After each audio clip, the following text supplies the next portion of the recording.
Today, we're diving deep into Hindustan Aeronautics Limited, or HAL. We're going to look at the incredible next-generation aircraft they're building, machines that are set to completely redefine India's power in the skies. So, you have to ask the big question, how exactly is a country like India gearing up for what's coming next in air combat?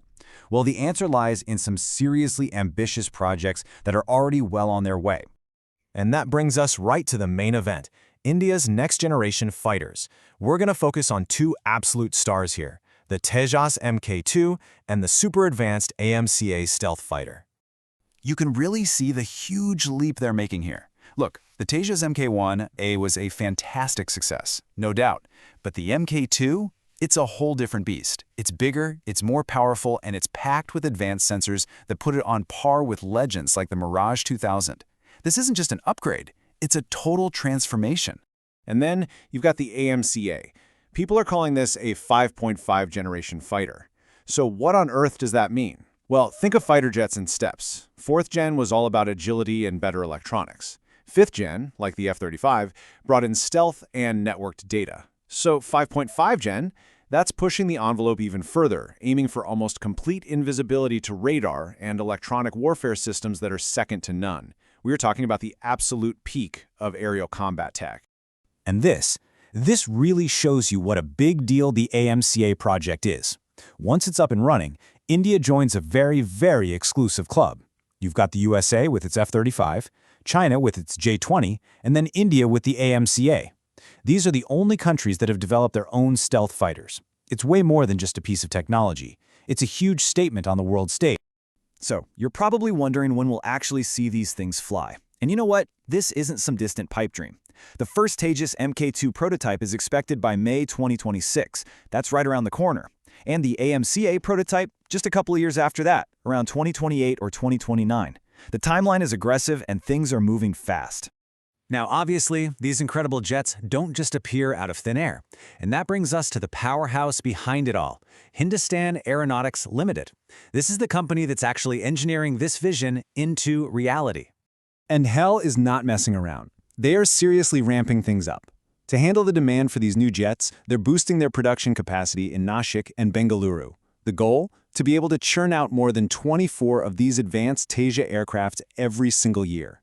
But all this innovation, all this expansion, it costs a ton of money, right?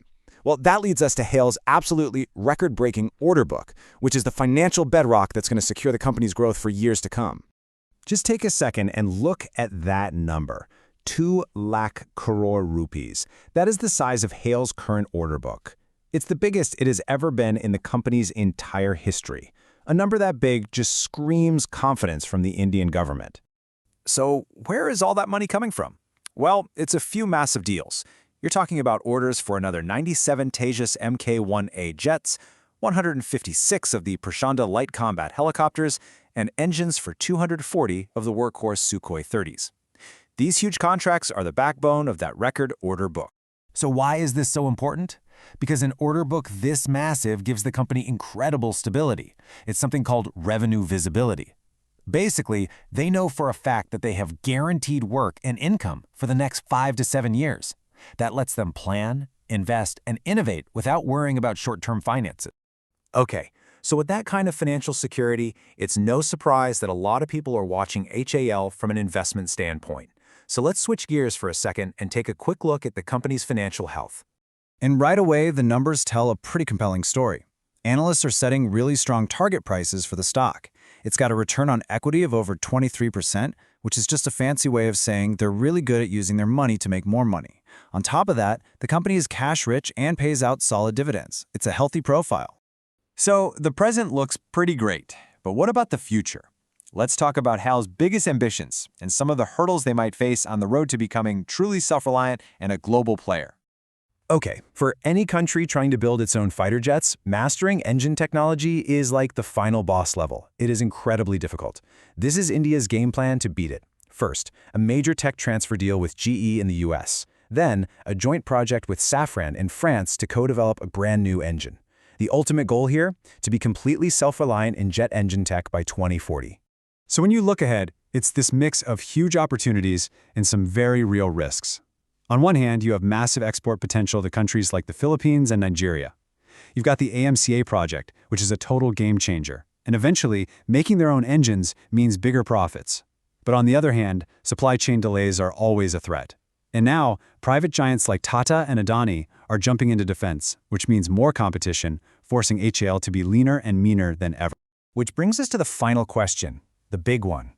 When you put it all together, next-generation stealth fighters, a historic order book that guarantees stability for years, and a clear roadmap to finally crack engine technology, you have to wonder, is HAL on the verge of becoming a true global aerospace giant? That's a question the entire world is going to be watching very closely.